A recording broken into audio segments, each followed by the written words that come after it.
आपण रोज देवा म्हणतोय, हो प्रार्थना. माझ्या बाबतीत देवाची इच्छा काय आहे? मी कधी विचार केला? आज आपण माझ्या बाबतीत देवाची इच्छा काय आहे आणि माझ्यापेक्षा हायर पॉवर किंवा माझ्यापेक्षा उंच किंवा माझ्यापेक्षा मोठं कोणतरी आहे असं कधी मी मानलंय का? मानलंय? मला कोणतरी चालवणारा आहे आणि परमेश्वराची माझ्याबद्दल इच्छा काय आहे? परमेश्वराची माझ्याबद्दल इच्छा काय आहे? मला परमेश्वर एवढ्या वेळा का वाचवतोय?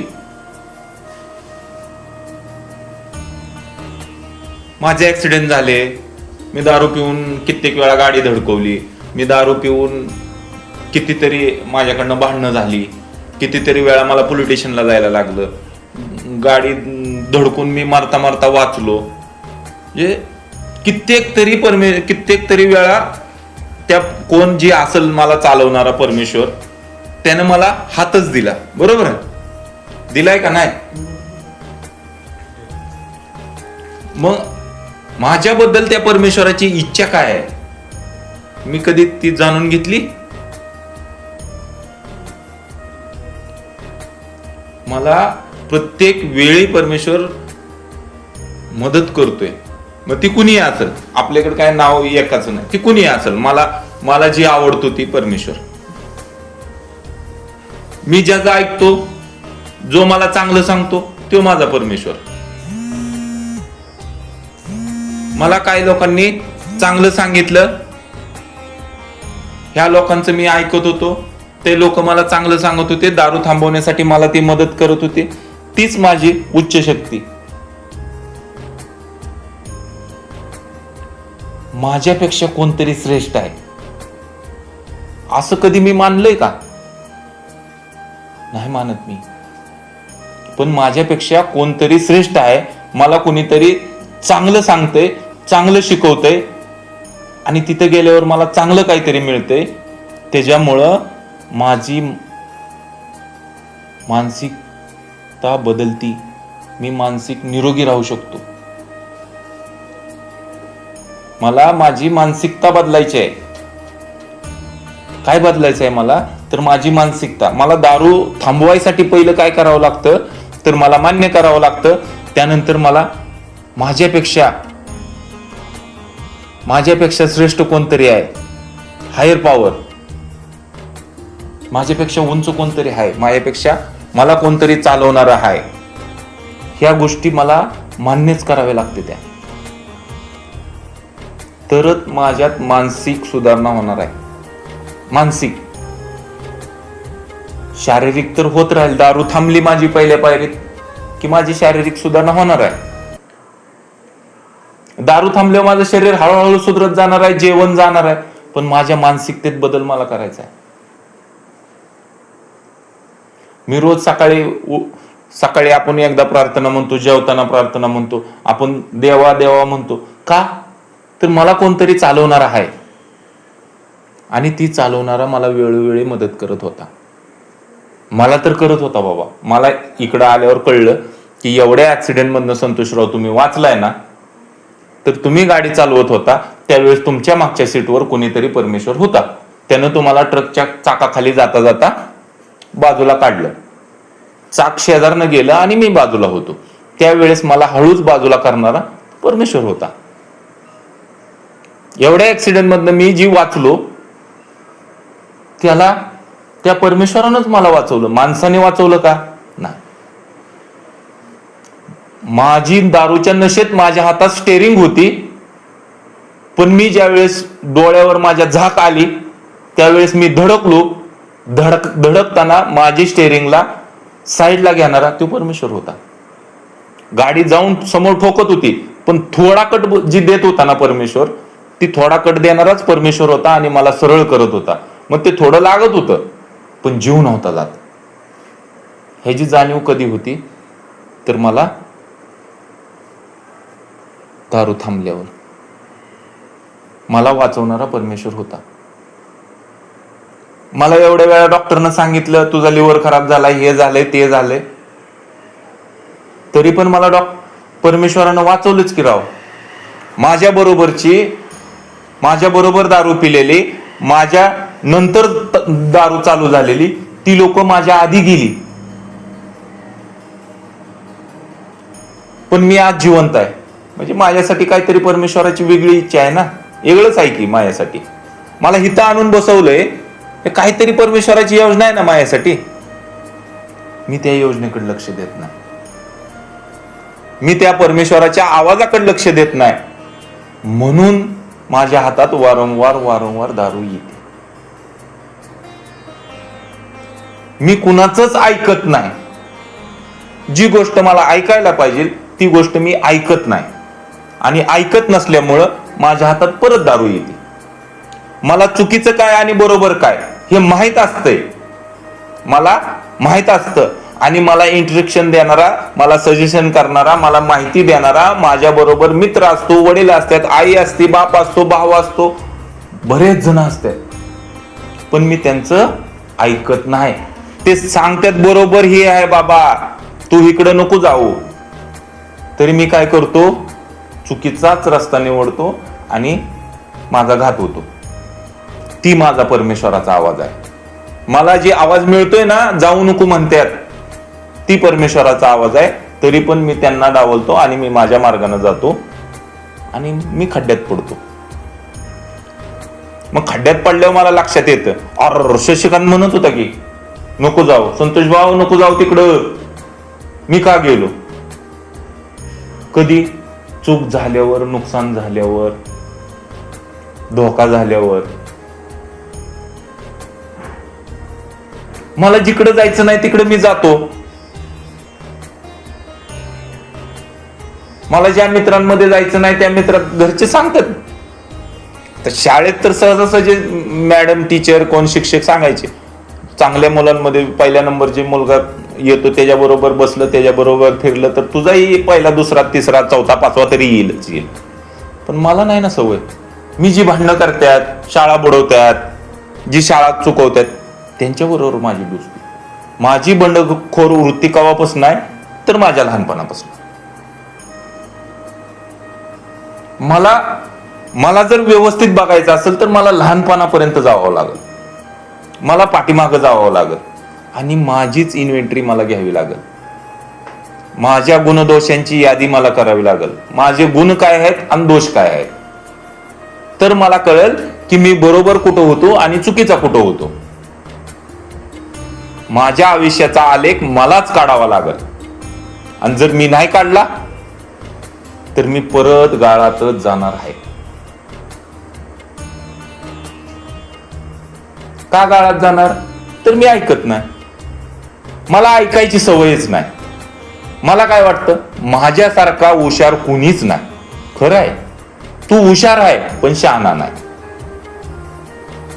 तू हुशार आहे की, तू तुझ्या कामात हुशार आहे, तुला जे काम जमतं त्या कामात तू हुशार आहे, पण शहाणा आहे का? नाही. हे तरी मान्य करायला पाहिजे. मग मला कधी कळणार? आपण जे प्रत्येक जण वेगवेगळ्या कामात, आपण क्वालिटीचं माणसं आहे का नाही? आपल्याला प्रत्येकाला आपापल्या क्षेत्रात सोडलं तर आपण तिथं टॉपच काम करतो. हुशार आहे पण शहाणा नाही.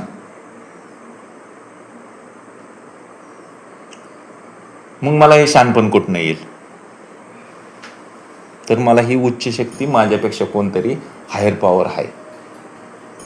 मला वेळोवेळी माझा मुलगा पण सांगू शकतो मला, पप्पा नका जाऊ आता.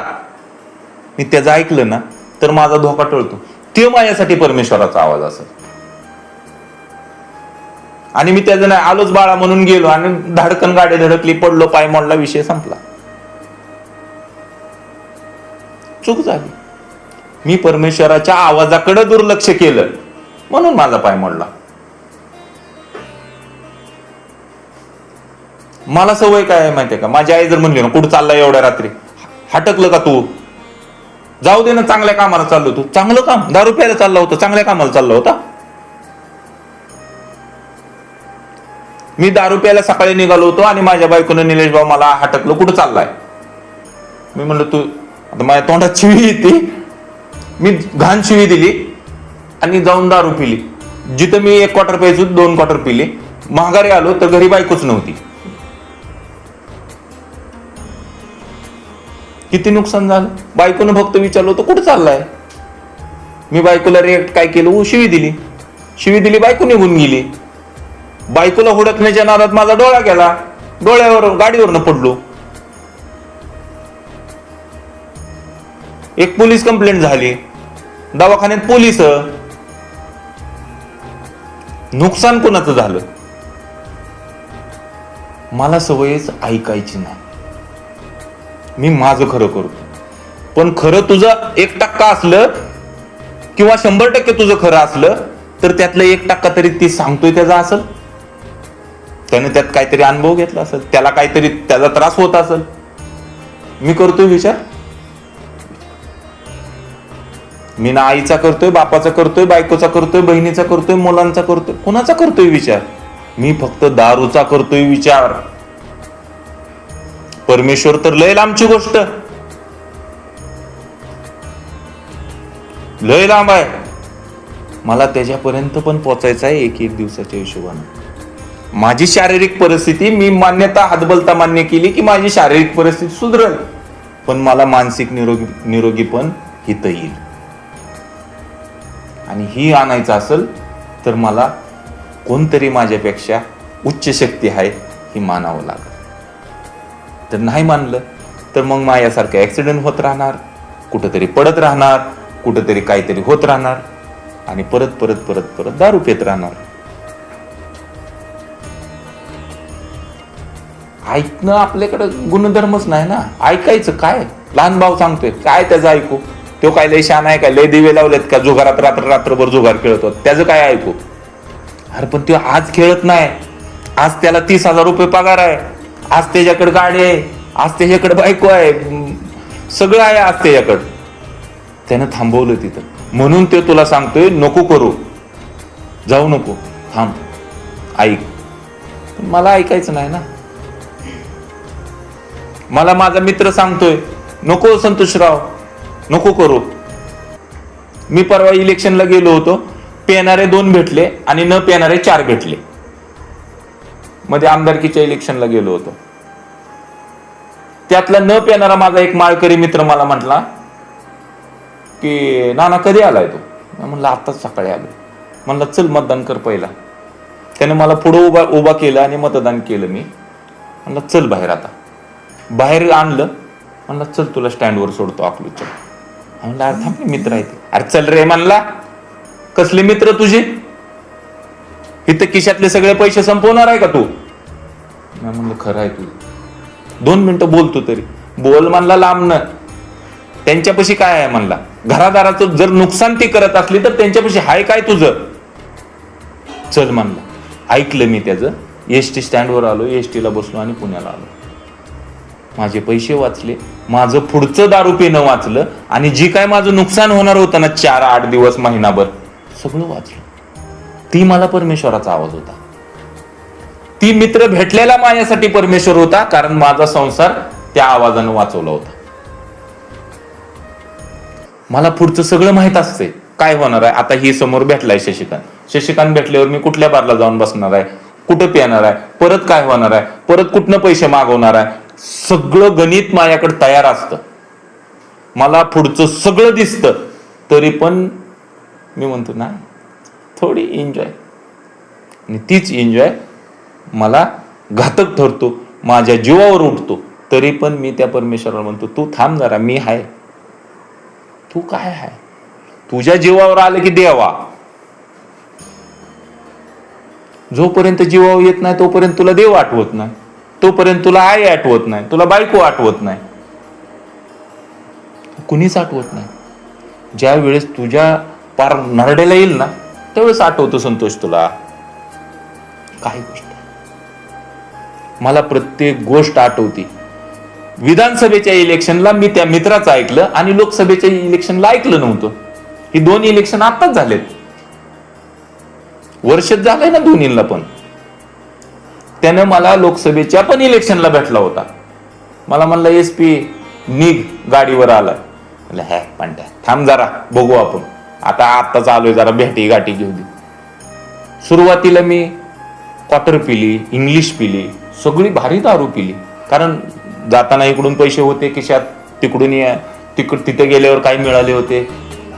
आणि जेव्हा काय सगळे पैसे संपले आणि मी रस्त्यावर पडलो होतो, रस्त्यावर गाडी एकीकड, मोबाईल एकीकड, पाकिट एकीकड, आणि मी रस्त्यावर होतो. मला ती मागचा किस्सा आठवला लोकसभेचा.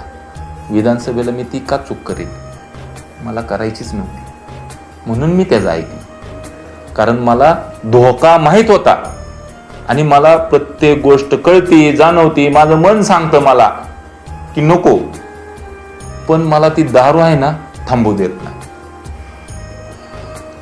मग मी जर मान्य केलं मी दारुडा आहे, तर मी ती आवाज ऐकायला तयार होईल. परमेश्वराचा आवाज काय आहे मला ऐकायला कधी मिळेल, तर माझी दारू थांबल्यावर. मला मान्य करावं लागेल. सुरुवात माझी मान्य, मी दारुडा आहे, मला दारू प्यायला जमत नाही. मग मला लक्षात येईल की माझ्यासाठी परमेश्वर कोण आहे. त्याच्या आधीचा किस्सा सांगतो. लॉकडाऊन नंतर सगळ्या मीटिंग बंद होत्या, सगळ्या टोटल लॉकडाऊन मध्ये मीटिंग बंद होत्या. आणि मीटिंग लॉकडाऊन संपल्यावर मीटिंग एक चालू व्हायला लागले. एक शाळा परवानगी द्यायला लागले आणि चालू व्हायला लागले. आणि पहिली स्लिप माझी 3-3.5 वर्षानंतर माझं घरात तुफान भांडण झालं होतं. आणि मी घरच्यांना म्हणलं तुम्हाला दाखवतोच, मी एवढे दिवस शांत राहिलोय ना, तुम्ही मला हे असं करताय ना, मला त्रास देताय, हे करताय ते करताय, मला काम नाही, लॉकडाऊन मध्ये माझं काम गेलंय, असं झालं. माझं सगळं चांगलं होतं. लॉकडाऊन मध्ये पण मला मित्रांनी मदत केली होती, परमेश्वरानं मला मदत केली होती, माझं घर कुटुंब व्यवस्थित चालत होतं, सगळं व्यवस्थित होतं. तरीही माझं घरच्यांबरोबर भांडण झालं. आणि मी दारू प्यायला म्हणून ज्या चौकात मला मेसेज मिळाला होता, ज्या चौकातनं माझं चांगलं व्हायला सुरू झालं, त्याच चौकात मी चौक क्रॉस करत होतो. आणि एक मित्र तिथनं मला माझ्या समोरनं चालला होता आणि मला म्हणला संतोष कात्रजची मीटिंग चालू झाली, कात्रजला चल. मी त्याचं ऐकलं नाही. मी डायरेक्ट बारमध्ये गेलो, तिथं जाऊन दारू पिली आणि 2 वर्ष वाया घालवली. 2 वर्ष माझा पाय सडला, ऍक्सिडेंट झाला, काम मिळालं नाही, कर्ज झाली, मोबाईल गेला, 2 गाड्या विकल्या, जिथं नाही तिथं पडलो. आणि जेव्हा आता दारू थांबली ना, तेव्हा लक्षात आलं, हरीशराव म्हणत होता ना मीटिंगला चल संतोष, ती माझ्यासाठी परमेश्वराचा आवाज होता. मी जर त्याचं ऐकलं असतं तर आज ही वेळ माझ्यावर आली नसती. मी निरोगी राहिलो असतो, माझा पायच मोडला नसता. झाल्या असत्या एवढ्या घटना माझ्या बाबतीत, गाडी जागेवर राहिली असती, मोबाईल जागेवर राहिला असतं, कर्ज झालं नसतं, माझी एवढी इज्जत जायची ती गेली नसती, शरीर चांगलं राहिलं असतं, सगळं चांगलं राहिलं असतं. पण मला नाही ना कळत, मला ती दारू सुधरू देत नाही. मला दारूनं फटका दिलेला लक्षात राहत नाही. म्हणून मला सांगितले मद्यपाश नावाचा आजार मला झालाय आणि ती कधीच बरा होणार नाही. त्याला बरं करायला 1 दिवसाचा हिशोब आहे, फक्त आजचा दिवस. आज त्याला लांब ठेवायचा आहे, फक्त आज मला पुश करायचा आहे, आजचा दिवस ढकलायचा आहे. उद्याचा दिवस उगवणार आहे, कालचा मावळलाय. मला आज मध्ये जगायचं आहे. आज मला प्रत्येक घटनेकडे काळजीपूर्वक लक्ष द्यायचं आहे. प्रत्येक घटना मला काळजीपूर्वक पडताळूनच बघायची आहे. जर मी ती घटना पडताळून बघितली तर मला त्यात फायदा काय आणि नुकसान काय 100% कळतं. मी तेवढा हुशार आहे. परत मी हुशार आहे का म्हणतोय, तर मला प्रत्येकाच्या बोलण्यातला अर्थ सुद्धा कळतो. कोण मला रागानं बोलतोय, कोण मला आपुलकीनं बोलतोय. प्रत्येकाच्या शब्दावर माझं पुरेपूर नियंत्रण, लक्षच असतं माझं. मला कळतं कोण मला रागानं बोललाय, कोण मला प्रेमानं बोललाय, सगळं कळतं. मला दिवसभरात घडणाऱ्या घटनेकडे लक्ष ठेवायचं आहे. तर मला कळलं की परमेश्वर मला कुठं दिवसभरात साथ दिली. मला प्रत्येक वेळी परमेश्वर साथच देतो, पण त्याच्याकडं माझं लक्ष नसतं. माझ्याकडं तो 24 तास लक्ष देतो. त्याचं लक्ष हटे तो दुर्घटना घटे. गेलो. त्यानं माझ्यावरचं लक्ष काढलं की मी संपलो. आज त्याचं लक्ष आहे माझ्यावर, पण माझं आहे का? हाय का समीर? हा, अरे त्याचं आहे बाबा, पण आपलं आहे का त्याच्याकडं?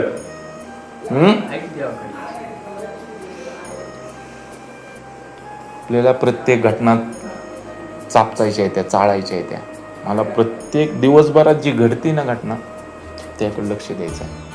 आणि त्या घटनेकडे लक्ष दिलं तर मी दारूकडे जाणार नाही, आणि परमेश्वराचा आवाज काय आहे त्याच्याकडे माझं लक्ष राहील. मी त्या मार्गानं जाईल. मला त्या मार्गानं जायचं आहे. मला काय असं कोणी सांगितलं नाही ना रोज मंदिरात जा, पाया पड, सकाळी टिळा लाव, काय नाही. तू उठता बसता आई म्हणतो तीच देव झालं. दिवसात एकदा जरी आई म्हणला तरी आई तुझी देवच आहे की. ह्याच्या पलीकडे काय तुला माळ घालून पार हे करून पालखीला जा, देहूला जा, आळंदीला जा, कुठं साईबाबाला जा, कुठं इकडं जा तिकडं जा, आणि नाही काय करायचं.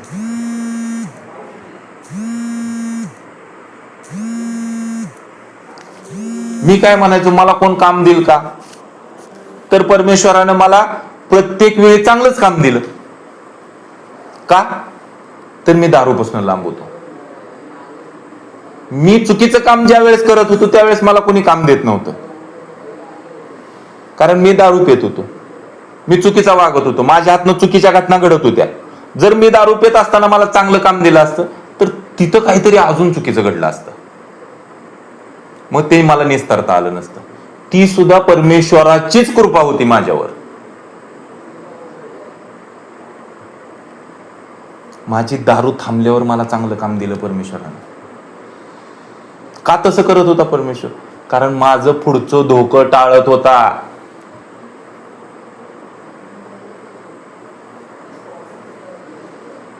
हीच मला ह्या पायऱ्या मला काय सांगतात, तर तुला परमेश्वर कशी कशी मदत करत होता.